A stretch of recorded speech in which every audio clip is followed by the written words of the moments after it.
Hello and welcome back to my channel. It's Ijoma here, and in today's vlog, we'll be making 4 variants of banana bread using these bananas here. But first of all, I have a quick question.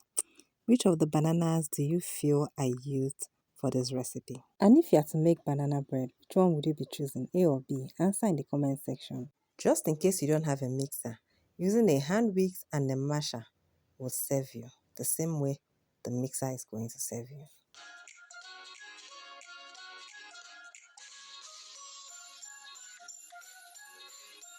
Guys, I went for the overripe bananas. I personally love to use overripe bananas for my banana bread.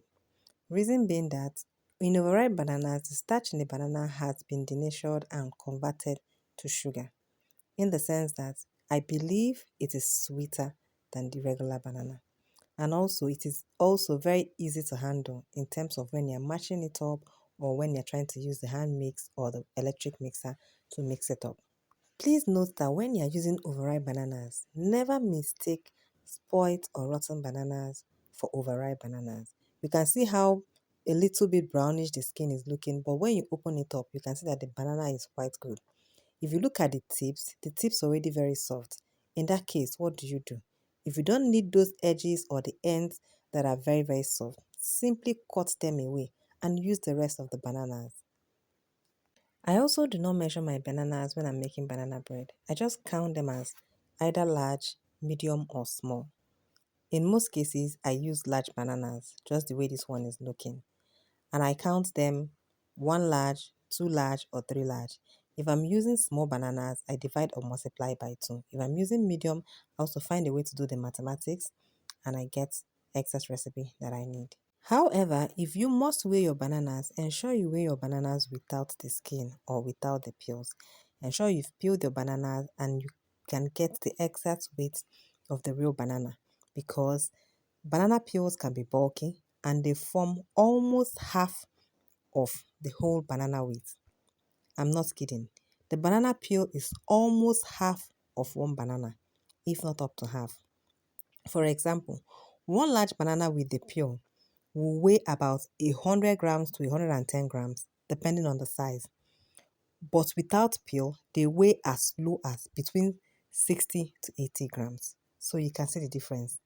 It is almost half of what the weight is. Here I've already removed my banana peels, popped them right into my mixer, and this is me using my paddle whisks to break them up. At this point, I had to stop and check with my spatula to know if I'm getting what I want. And no, the bananas were still in lumps. The paddle whisks wasn't breaking it down properly, just like the masher. So I had to switch the whisks to the ball whisks. A quick reminder, if you are new here, please subscribe. Also hit the notification bell to get notified each time I post a new video. I have some other banana bread vlogs going up very soon. Next, it was my eggs.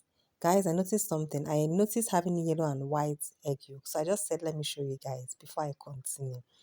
Sometimes it doesn't really change anything. They are both okay, egg white and yellow eggs, but it just depends on the bread that has the egg. So I poured in my sugar and I decided to mix while I was alternating the sugar and the egg as well.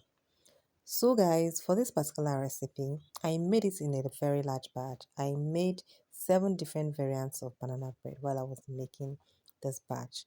However, for this recipe, I'll be dropping 4 different variants and the exact recipe that will give you what I did here.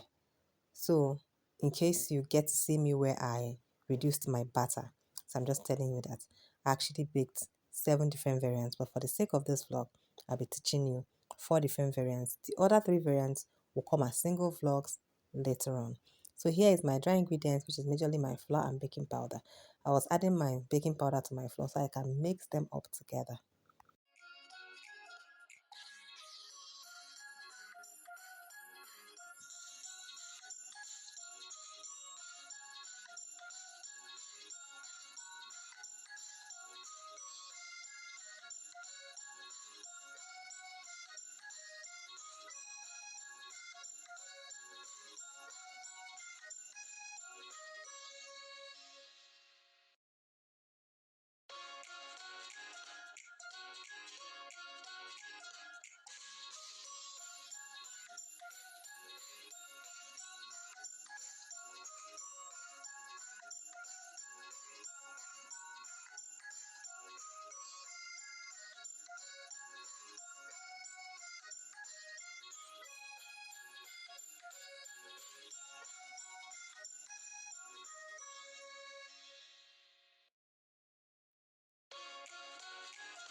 And here is my brownie. For this particular brownie recipe, it's a homemade recipe. I make my brownie myself, my golden syrup.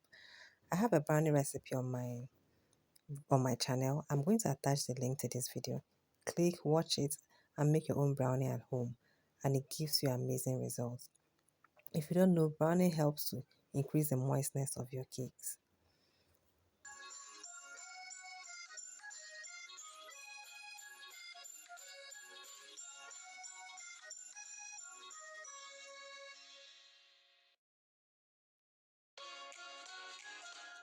Here I was done, so I was trying to give it a spatula wicks. What do I mean by a spatula wicks? I try to use a spatula to bring it together. It helps it to combine together very much more than the wicks has done. So here is my pan. It's already greased. I dusted with some flour and I'm going to be pouring in my batter. I love this pan so much. It's a non-stick pan and each time I use it, it gives me beautiful end products. So here I've already reduced the batter and this is me trying to scoop them in. So the recipe you get in the description is the exact amount that will give you this particular pan that I use because I've been using this pan and I know the amount of batter that's enough for me to get um 8 loaves out of it, the complete set of loaves I mean.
Here I'm about to make my chocolate mix. I first of all get out my saucepan and add my cocoa powder. I have a measurement, so for 1 tablespoon of cocoa powder, I add caster sugar. I added 2 tablespoons of caster sugar, and next I added my hot water. The essence of the hot water is to bloom it, to get the flavor out of it and make it more intense. However, you can go further by boiling it. Yes, even after I mixed it together, dissolved it, I still had to boil it a little bit so that I can get that intense cake of cocoa flavor. Next is my milk. I actually used 2 tablespoons. I added the first one first, mixed it, then later on I added the second tablespoon. The essence of the milk is to give it that chocolatey flavor. So over to my stove top where I boiled it. I brought it back, boiled for about 2 to 3 minutes or 5 minutes maximum, depending on the quantity. I brought it back, it's already seasoning, it's thickened. You can see the way it's looking. The sugar had dissolved in water. The quantity of water I used was 2 tablespoons of water, which is equals 1/8 cup. And here is the mix. I'm going to pour it right there in and mix it. Depending on how you want your chocolate to look like, I was just okay with this. However, you can also intensify the color by increasing the amount of cocoa powder. I did 1 tablespoon of cocoa powder. You can increase it to 2 tablespoons, double your sugar as well, and your water as well. So after I've poured this, I just mix it up to get the chocolate flavor. I'm also going to drop the recipe of how I get this my chocolate mix. It's similar to what I use in my chocolate cakes. Similar, but not the same.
You can see I filled it to about 3 over 4 of the pan.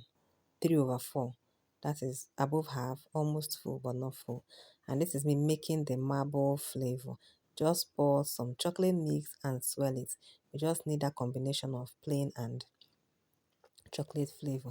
So in this pan we have 4 flavors, which is plain, marble, chocolate, and raisins. So the plain has no flavor in it at all. Yes, so this is me showing you guys what it looks like before I popped it into my oven to bake. Here we go.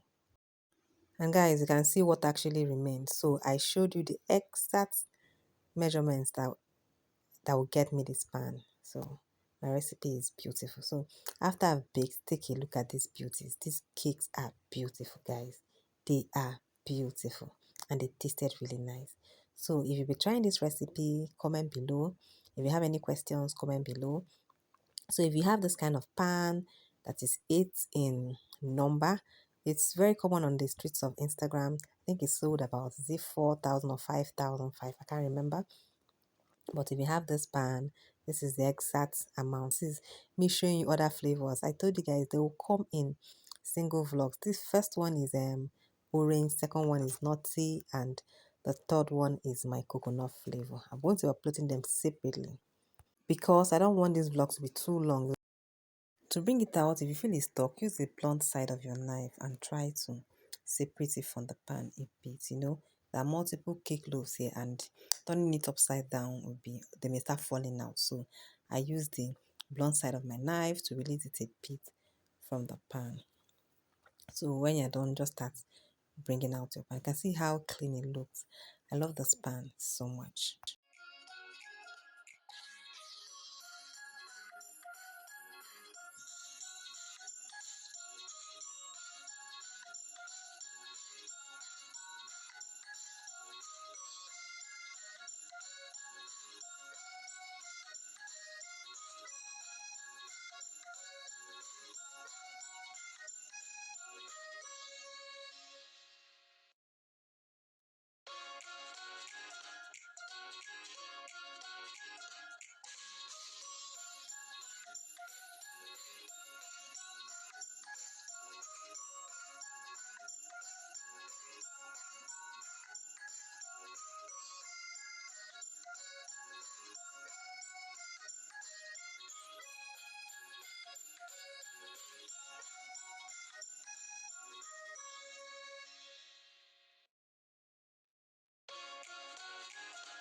Thank you for watching. Please subscribe.